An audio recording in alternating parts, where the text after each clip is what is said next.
Kebakaran hutan dan lahan mulai terjadi di Kabupaten Ogan Ilir, Sumatera Selatan. Sedikitnya 5 hektar lahan tidur hangus terbakar, waterbombing pun diterjunkan. Kebakaran hutan dan lahan mulai terjadi di Kabupaten Ogan Ilir, Sumatera Selatan. Salah satunya terjadi di Desa Simpang Pelabuhan Dalam, Kecamatan Pemulutan. Akibatnya 5 hektar lahan tidur hangus terbakar. Beruntung api berhasil dijinakan oleh petugas pemadam api. Bantuan pesawat waterbombing pun juga dikerahkan dari udara. Hingga kini belum diketahui penyebab terjadinya kebakaran lahan ini, namun polisi akan terus melakukan pengembangan penyelidikan guna mengungkap pelaku pembakaran lahan.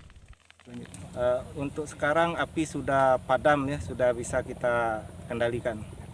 Wilayah Desa Simpang Pelabuhan Dalam, Kecamatan Pemulutan, Kabupaten Ogan Ilir. Masyarakat dihimbau untuk waspada saat di musim kemarau, terutama akan bahaya karhutlah. Warga juga dilarang membuka lahan dengan membakar. Dari Ogan Ilir, Fitriadi, iNews melaporkan.